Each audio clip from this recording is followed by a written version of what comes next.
दोस्तों कैसे आप सभी लोग, आशा है आप सभी लोग अच्छे होंगे। आज हम आपको पढ़ाने जा रहे हैं। इससे पहले वाले वीडियो में हम पढ़ा चुके हैं संख्या क्या होती है।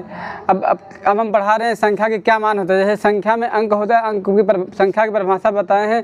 जो संख्या होती है वो अंकों से मिलकर बनी होती है। तो जब संख्या में जो अंक होते हैं तो अंक के कुछ मान होते हैं, तो उन्हीं अंक के मान को आज इस क्लास में पढ़ेंगे। अंक के दो मान होते हैं, एक होता है संख्या में अंकों का एक स्थानीय मान होता है और एक होता है जातीय मान। जैसे कोई भी संख्या है तो संख्या में अंकों के मान, तो संख्या में अंकों के दो मान होते हैं, एक होता है जातीय मान और एक होता है स्थानीय मान। जैसे कि स्थानीय मान किसे कहते हैं? स्थानीय मान किसी संख्या में अंकों का वह मान जो उसकी स्थिति को प्रदर्शित करता है, स्थिति को प्रदर्शित करता है, स्थानीय मान कहलाता है। संख्या में परिभाषा इसकी लिख लो, संख्या में अंकों के वह मान, अंकों का वह मान जो अंक की स्थिति को प्रदर्शित करते हैं, स्थिति को प्रदर्शित करते हैं, स्थानीय मान कहलाते हैं। जबकि एक होता है जातीय मान। किसी भी संख्या में अंक, जैसे कोई भी अंक होता है उसका एक होता है जातीय मान। तो संख्या में अंकों का जातीय मान, अंकों का जातीय मान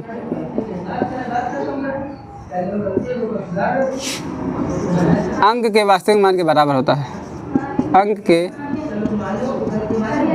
वास्तविक मान के बराबर होता है।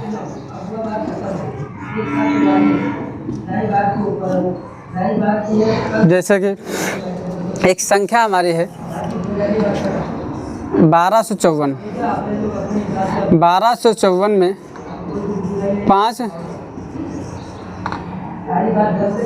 के स्थानीय मान और जातीय मान। संख्या 1254 में 5 का स्थानीय मान,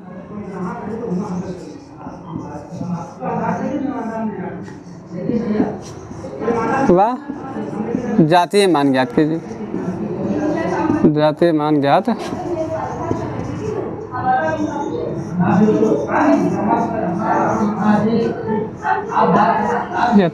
जैसे संख्या लिखी है 1254, तो इसमें 5 का हम पूछ रहे हैं, एक होता है स्थानीय मान। हम बता चुके हैं किसी भी संख्या में अंकों के दो मान होते हैं, एक होता है स्थानीय मान, एक होता है जातीय मान। जैसे संख्या 1254 है तो 1254 जैसे संख्या लिखी है 1254, तो इसमें अगर इस 5 का पूछा जाए जातीय मान, 5 का जातीय मान, 5 का जातीय मान, तो हम परिभाषा लिखा चुके हैं कि संख्या में अंकों का जातीय मान अंक के वास्तविक मान के बराबर होता है। जैसे 5 का जातीय मान पूछ रहा है तो 5 का जातीय मान संख्या 5 ही होगी। अगर हमसे पूछा जाए 4 का जातीय मान तो संख्या 4 होगी। मतलब किसी भी संख्या में अंक का वास्तविक मान है उसका जातीय मान कहलाता है। जैसे 5 का जातीय मान कितना हो गया? 5 हो गया। अभी इसी में पूछा जाता है 4 का, अब हम निकालें 5 का स्थानीय मान। 5 का स्थानीय मान ज्ञात किए तो हम निकाले 5 का स्थानीय मान। तो कोई भी संख्या होती है, तो जैसे एक संख्या लिखी है 1254 जो संख्या लिखी है, तो इसमें जो ये वाला पहला वाला अंक होता है इसे कहते हैं इकाई अंक, इसे कहते हैं दहाई, इसे कहते हैं सैकड़ा और इसे कहते हैं हजार। इसी प्रकार 10,000, लाख और 10 लाख। मतलब जैसे ये एक संख्या है 1254, तो इसमें पीछे वाली संख्या को इकाई अंक कहते हैं, इसके बाद वाले को दहाई, इसके बाद को सैकड़ा, फिर क्या कहते हैं? हजार कहते हैं। तो अगर हमें 5 का स्थानीय मान पूछे तो 5 हम लिखा है संख्या के अंकों के वह मान जो अंक के स्थिति को प्रदर्शित करते हैं। अंक अगर लिखा, कितना लिखा है? 5, तो लिख दो 5।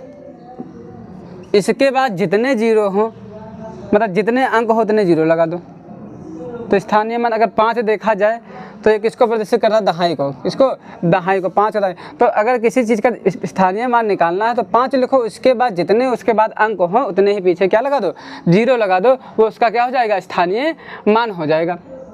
अभी जैसे यहाँ पूछता 2, यहाँ पर तो इतना ही पूछ रहा, अभी हमसे पूछता 2 का जातीय मान, जातीय मान। तो 2 का जातीय मान हम बताया है, अंकों का वास्तविक मान है उसका जातीय मान कहलाता है। तो 2 का वास्तविक मान कितना है, 2 ही हुआ, तो जातीय मान ये हुआ। लेकिन अभी 2 का स्थानीय मान पूछ लेता, स्थानीय मान। तो 2 लिखा है यहाँ, 2 लिखो, 2 के बाद कितने अंक है, 1 अंक और 2 अंक, तो पीछे 0 लगा दो, 2। मतलब 2 का स्थानीय मान 200 के बराबर होता है। मतलब ये होता है स्थानीय मान और जातीय मान। इससे एग्जाम में क्वेश्चन बहुत पूछे जाते हैं कि जातीय मान किसे कहते हैं। जैसे ऐसी संख्या दे कि 1254 में 5 का स्थानीय मान, या तो पूछ लेता है जातीय मान। इनसे क्वेश्चन सबसे ज़्यादा पूछे जाते हैं। और नहीं तो कभी कभी क्वेश्चन इस तरह पूछ लेता है कि इनके स्थानीय मान एवं जातीय मान का अंतर बताइए। तो ये हुआ स्थानीय मान की परिभाषा, ये हुई जातीय मान। इस तरह का स्थानीय मान निकाला जाता है और जातीय मान निकाला जाता है। तो इसका स्क्रीनशॉट ले लो, फिर आगे पढ़ें। तो इस प्रकार हम किसी भी संख्या का स्थानीय मान और जातीय मान निकाल सकते हैं। जैसे कि और संख्या पर कर लिया जाए, जातीय मान और स्थानीय मान से हर एग्जाम में 1 या 2 क्वेश्चन पूछे जरूर जाते हैं। लगभग में 1 ही क्वेश्चन पूछा जाता है, लेकिन पूछा जरूर जाता है। ये संख्या पद्धति नंबर सिस्टम का एक महत्वपूर्ण टॉपिक है। जैसे हो गया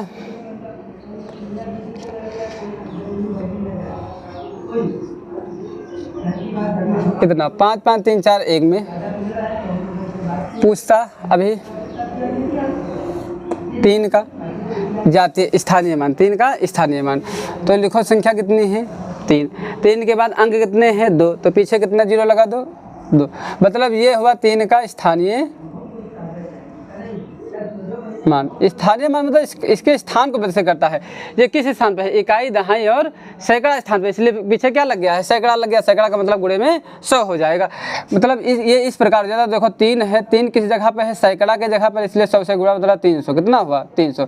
जैसे अभी पूछता 5 का स्थानीय मान, तो लिख देते 5। 5 के पीछे कितने अंक हैं, 1 अंक, 2 अंक और 3 अंक। तो इनके कितने 1 0 2 0 और 3 0। अभी इस 5 का पूछा जाता है तो ऐसे 5 लेते, 5 के बाद कितने 1 अंक, 2 अंक, 3 अंक और 4 अंक, तो पीछे 0 लगा देंगे, 4। तो ये हुआ इस 5 का स्थानीय मान, ये इस 5 का स्थानीय मान। अभी इसमें पूछता 1 का स्थानीय मान, तो हमसे 1 का स्थानीय मान पूछता तो 1 लिखते। 1 के बाद 1 भी अंक नहीं है, तो केवल ऐसे 1 ही लिखा रहेंगे। अगर अभी 4 का मान पूछता स्थानीय मान, तो 4 लिख देंगे। 4 के पीछे 1 0, तो 4 का स्थानीय मान 40 हो जाता है। 4 का स्थानीय मान 40। अभी इसी क्वेश्चन में हमसे पूछता 5 का जातीय मान, तो 5 का जातीय मान मतलब उसका वास्तविक मान ही उसका जातीय मान कहलाता है। अब जैसे 5 का जातीय मान कितना हो जाएगा, 5 ही हो जाएगा। 3 का जातीय मान 3 ही हो जाएगा। 1 का जातीय मान 1 ही हो जाए। मतलब किसी भी संख्या में जो किसी भी अंक का जातीय मान होता है उसके वास्तविक मान के बराबर होता है, जबकि जो स्थानीय मान होता है वो उसके स्थिति को प्रदर्शित करता है। तो आशा होगी कि इससे अब एग्जाम में पेपर में कोई भी सवाल आए, जैसे लिखा कोई भी, ये लिखा है 1254, तो अगर यहाँ पर 5 का स्थानीय मान पूछे तो 5 लिखो। 5 के पीछे 1 0 1 अंक है, तो पीछे 1 0 लगा, तो मतलब ये क्या हुआ, 5 का स्थानीय मान हुआ। अभी यहाँ ऐसे कह देंगे 5 का स्थानीय मान, संख्या लिखा है तो इसमें संख्या का 5 का स्थानीय मान। तो 5 का स्थानीय मान 5 लिखो। 5 के पीछे 1 0 लिखा तो 1 0 लगा, तो 5 का स्थानीय मान कितना हो जाएगा, 50 हो जाएगा। अब 5 का आगे पूछा जाए जातीय मान, तो 5 का जातीय मान इसका वास्तविक मान होता है, तो 5 का वास्तविक मान कितना होगा, 5 ही होगा। तो 5 का स्थानीय मान ये हो गया, 5 का जातीय मान में। मतलब किसी भी संख्या का जो जातीय मान होता है वो कभी बदलता नहीं है। जैसे 5 चाहे जहाँ हो जाए, जैसे यहाँ पर है, इस 5 का भी जातीय मान 5 ही होगा, इस 5 का भी जातीय मान 5 होगा। मतलब किसी भी अंक में जो अंक का जातीय मान होता कभी परिवर्तित नहीं होता, परिवर्तित होता तो उसका स्थानीय मान। स्थानीय मान से पता ही चल रहा है कि स्थान वाला मान मतलब स्थान के आधार पर निर्धारित होता है कि वो किस अंक आधार मतलब किस जगह पर लिखा है। तो ये होते स्थानीय मान और जातीय मान। क्वेश्चन इनसे ये पूछा जाता है, कैसे 1354 में कहेगा 3 के जातीय मान, जातीय व स्थानीय मान में अंतर। इससे क्वेश्चन में बहुत साल हो जाता है कि 1354 में 3 के जातीय मान और स्थानीय मान का अंतर। तो सबसे पहले हम 3 का क्या निकालेंगे, जातीय मान, फिर क्या निकालेंगे, स्थानीय मान। तो जैसे हम निकालें 3 का स्थानीय मान, तो 3 का स्थानीय मान देखो 3 लिखो, 3 यहाँ लिखा, 3 के बाद कितने 2 अंक, तो पीछे कितने जीरो लगा दो, 2 जीरो। तो 3 का स्थानीय मान कितना हो गया, 300 हो गया। अभी हमसे कहता 3 का जातीय मान, तो जातीय मान इसका वास्तविक मान होता है, तो 3 का जातीय मान कितना होता है, 3 ही हो जाएगा।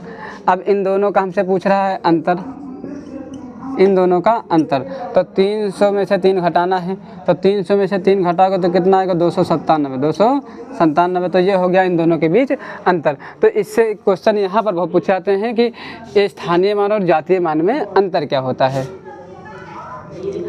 तो इससे क्वेश्चन ये हो गया। अब इनको आराम से उतार ले रहे, तो हटा दें। तो ये हो गया जातीय मान और स्थानीय मान। स्थानीय मान, अब जैसे किसी भी संख्या में है तो संख्या में कुल कितने अंक होते हैं, क्या स्थिति है, ये भी बता दिए हैं कि किसमें किसी संख्या में कितने अंक हैं। जैसे लिखा है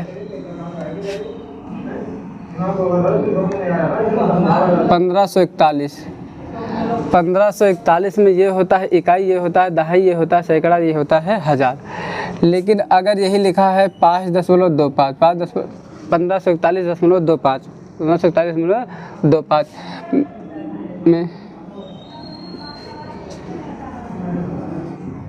2 का स्थानीय मान, 2 का स्थानीय मान ज्ञात कीजिए। तो लगभग में लोग यही गलत कर देते हैं कि अगर 2 का स्थानीय मान है तो आराम से उतारो 2 का स्थानीय मान, तो 2 लिखा है, 2 लिख दो, 2 के बाद 1 अंक है तो पीछे कितने जीरो लगा दो, 1 जीरो लगा दो, जो कि असत्य है।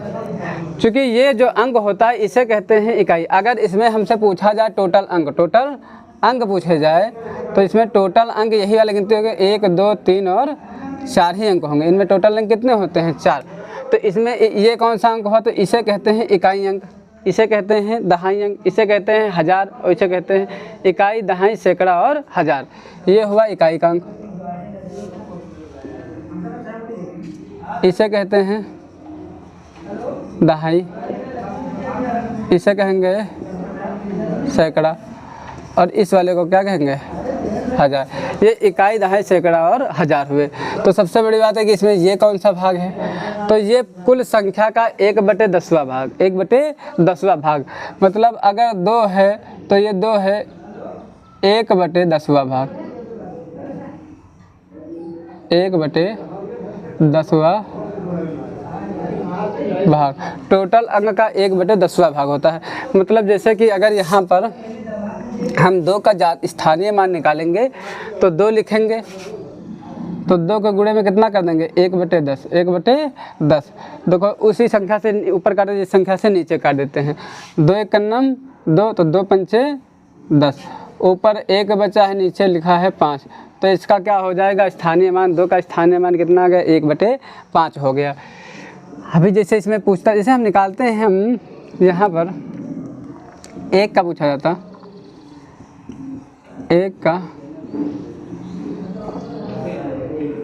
स्थानीय मान, तो 1 का स्थानीय मान कितना होता है, 1 होता। चूँकि इकाई है तो इकाई के गुणे में इकाई अंक, तो इकाई गुणे में कितना होता है, 1, तो इसीलिए कितना लिख देते हैं, 1 ही लिख देते हैं। अभी हमसे पूछता 4 का स्थानीय मान, 4 का स्थानीय मान, तो 4 का स्थानीय मान देखो 4 लिखो, तो 4 कौन सा है, दहाई, मतलब इसके गुणे में कितना जाता है, 10 चला जाता है, तभी तो लिख देते हैं 40। मतलब इसके पीछे एक ही अंक है, वो अंक जो है तो 1/10वां भाग। मतलब अगर यहाँ पर इसे कहेंगे दहाई, दहाई का मतलब गुणे में कितना चला जाता है, 10 चला जाता है। अब अगर यहाँ 5 का पूछा जाए स्थानीय मान, 5 का स्थानीय मान। तो 5 ऐसे लिख दो, 5 के पीछे एक ये दहाई सैकड़ा है, 5 का स्थान में अगर यहाँ देखा जाए तो किस स्थान पर है, इकाई, दहाई, सैकड़ा, मतलब इसके गुणे में कितना चलेगा 100। मतलब इसके पीछे अगर देखा जाए जहाँ से इकाई गिनते गिनते हुए तो वहाँ कितने अंक है, 2 अंक हैं। तो इनके पीछे कितना जीरो लगा दो, डायरेक्ट 2 जीरो लगा दो, कितना हो जाएगा 500। तो ये होते हैं स्थानीय मान और जाते। तो इससे स्थानीय मान यहाँ पर लड़के से गलती सबसे ज़्यादा यहाँ पर होती है कि अगर हमसे 2 से पूछता है तो 2 के बाद 1 अंक होते तो पीछे 1 जीरो लगाते हैं, जबकि वो असत्य है। ये 2 हुआ जो पूरी संख्या का 1/10वां भाग हुआ, 1/10वां भाग हुआ। जबकि जो ये 5 हुआ तो ये 5 हुआ टोटल अंक का 1/100वां भाग, 1/100वां भाग, पूरी संख्या का 1/100वां भाग। तो ये होते हैं जातीय मान और स्थानीय मान। अब हमको आशा होगी यही कि स्थानीय मान और जातीय मान बहुत अच्छे से समझ में आ गया होगा। तो अब हम बताने जा रहे हैं आपको कि किसी भी संख्या में, क्वेश्चन इनसे भी पूछे जाते हैं, किसी भी संख्या में कोई भी संख्या जैसे इकाई है, दहाई है, सैकड़ा है, तो इनमें इकाई अंक पूछा जाता है। एग्जाम में कोई लगभग में यूपीपी हो चाहे जो रेलवे से संबंधित कोई भी एग्जाम हो, तो इनमें इकाई अंक से सवाल बहुत पूछे जाते हैं कि इकाई अंक ज्ञात कीजिए। तो हम सिखाने जा रहे हैं कि इकाई अंक कैसे निकाला जाता है, किसी भी संख्या का इकाई अंक।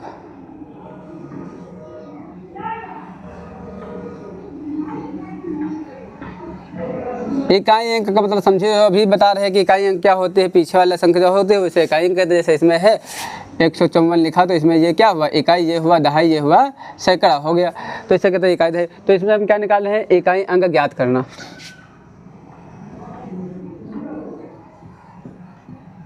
तो इकाई अंक कई टाइप से ज्ञात करेंगे। पहले सिंपल वाले देखा जाए, जैसे लिखा है 154 गुणे 12, 154 गुणे 12। तो जब हम 154 गुणे 12 करें तो इसका जब गुणा करने पर इसका इकाई अंक क्या आएगा। तो अब हम पूरा इससे गुणा करना सीखें कि अरे 12 का गुणा 154, 12 का गुणा पहले 400 का मतलब 154 का गुणा 12 से करना है, तब हम इकाई अंक निकाले 12 से 54। ये है 2 चौके 8 करेंगे या 12 चौक 48, 12 चौक 48 के 8 हुआ, बचा कितना 4 बचा। अब 12 का गुणा 5 से करेंगे, 12 पंचे 60 और 4 64 हो गया। 64 के कितना लिख देंगे 4, बचा कितना 6। 12 का नम 12 और 6 18, 12 6 18, तो कितना आया 1838, 1848 मतलब गुणा जब किए तो 1848 आया। तो अब यहाँ से हम देखें कि इसका इकाई अंक कितना आ गया 8, इकाई अंक 8 आ गया। तो इतना लंबा करने में बहुत दिक्कत होगी, अरे ये तो ठीक है, तो थोड़ा छोटा था। अभी हमारा आ जाए जैसे कि लिखा है 154 गुणे 157, 157। अब इनका गुणा करने लगेंगे तो कम से कम 1-2 मिनट तो जाएगा ही, अगर ट्रिक भी पता है तो 2-4 मिनट तो चला ही जाएगा। तो हम ये नहीं करेंगे। अब जैसे हमें क्या निकालना है, इकाई अंक। तो हमको मतलब कि से है इकाई अंक, तो सभी संख्याओं के इकाई अंक उठा लो। अगर इसका इकाई अंक कितना हुआ 2, इसका इकाई अंक कितना हुआ 4। तो अगर हमें निकालना है इकाई अंक, तो हमको इकाई अंक से मतलब है तो हम सभी के इकाई अंक उठा लेंगे। यहाँ से इकाई अंक कितना आ गया 4 और यहाँ का इकाई अंक कितना आ गया 2, इन दोनों का गुणा कर लो, 4 दूनी 8। तो देखो इस इकाई अंक कितना आ गया 8। अब इतना लफड़ा करने से कोई मतलब नहीं है, हम पीछे संख्याओं का इकाई अंक उठा लें और उन्हीं का गुणा कर दें। उनका गुणा करने पर जो संख्या है उनका जो इकाई अंक होगा वही इकाई अंक पूरी मूल संख्या का होगा। जैसे इनमें है हमें इकाई अंक निकालना, तो हम किसको उठा लें 7 को उठा लें और कितने को उठा लें 4 को उठा लें। तो अगर यहाँ पर 7 4 है और 7 है, 4 और 7, तो 7 चौक कितना आ गया 28, 7 चौक 28। तो ये संख्या इसमें अगर पीछे अंक कितना है 8, तो यही क्या होगा इकाई अंक, इकाई अंक। मतलब अगर हमें इकाई अंक निकालना है तो इकाई अंक निकालना तो किसी भी संख्या का इकाई अंक निकालना तो उसका इकाई अंक उठा लो, बाकी किसी से मतलब हमको नहीं है। जैसे इसमें उठा ले 4 को उठा लिए और 7 को, तो 7 चौक 28 है, 7 चौक 28। गुणा करने पर जो अंक आए उनका जो इकाई अंक होगा वही मूल संख्या का इकाई अंक, मतलब इनके गुणा करने पर इकाई अंक होगा। वो कितना आ रहा है 8, तो इसका इकाई अंक कितना आ गया 8 आ गया, इकाई अंक आ गया। मतलब इससे कोई भी बड़ी से बड़ी संख्या हमको इकाई अंक से मतलब है, इकाई उठा ले गुणा करते चले जाओ, इकाई अंक निकाल सकते हैं। जैसे लिखा है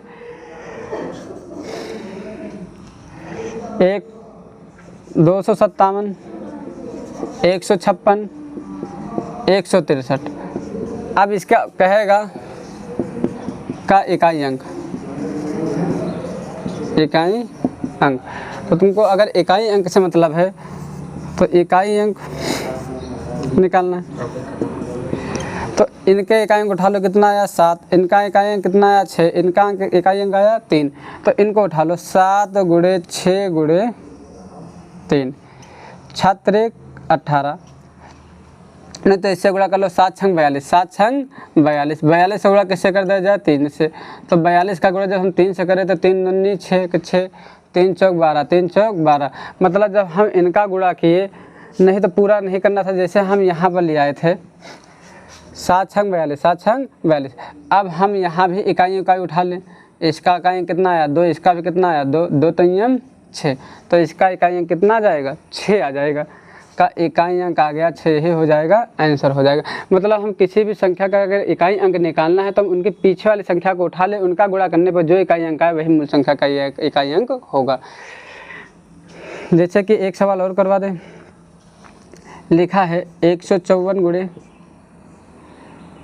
232 गुणे 151। तो हमको निकालना है इकाई अंक। तो जब इकाई अंक निकालना तो इनके इकाई अंक उठा लो। इनका इकाई अंक कितना है 4, इनका इकाई अंक आया 2, इनका इकाई अंक आया 1। तो यहाँ 4 गुणे 2 गुणे 1, तो 4 दूनी 8। तो यही क्या हो जाएगा, इस मूल संख्या का इकाई अंक हो जाएगा। तो इस प्रकार हम किसी भी अगर गुणे में संख्या है उनका इकाई अंक निकाल सकते हैं। इकाई अंक का दूसरा प्रकार जो घात के रूप में होता है उसको हम नेक्स्ट वीडियो में इसके बारे में समझेंगे।